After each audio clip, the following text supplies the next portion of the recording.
Pour leur 8e édition, les Journées du Livre de Nancy ont mis à l'honneur le Japon. Un programme sur 2 jours qui a permis de découvrir littérature et saveurs d'Extrême-Orient. C'est dans le cadre des mois de la culture japonaise qui ont lieu chaque année entre octobre et décembre que s'est inscrite la thématique choisie cette année pour les Journées du Livre de Nancy. Le consulat avait des activités culturelles, mais on a cru que ce serait bien d'inviter d'autres organisations, de venir, de participer. Et voilà, nous avons formé un comité. On a commencé à se collaborer chaque année pour organiser plusieurs événements.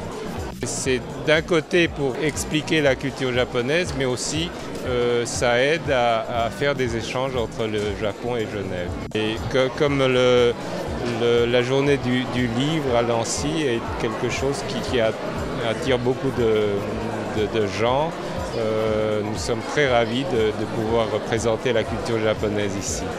Comme nous avions choisi comme thématique littérature et saveurs du Japon, il était tout naturel d'une part qu'on s'inscrive dans ce programme et d'autre part qu'on bénéficie de cette organisation dans la mesure où eux ont tous les contacts avec les Japonais résidant à Genève et toutes les animations possibles. Les 2 journées ont été ponctuées de divers spectacles et ateliers en lien avec le Japon et sa culture.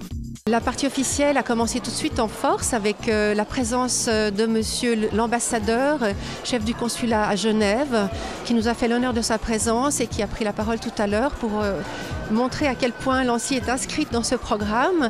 Et nous avons eu une chorale traditionnelle japonaise qui a aussi encadré cette partie officielle. Nous aurons d'autres points forts que sont la cérémonie du thé, la cérémonie de l'ikebana, le théâtre traditionnel japonais qui s'appelle Kamishibai. 2 autres points forts encore, ce seront la présentation de danse traditionnelle du Japon, toujours en kimono, et puis 2 ateliers de manga qui vont être sans doute pris d'assaut. On a déjà beaucoup d'inscrits. Donc plein de moments très particuliers, ancrés dans la tradition culturelle du Japon.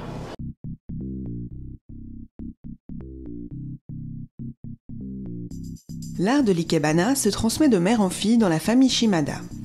L'ikebana en lui-même est né il y a plus de 550 ans dans un temple à Kyoto.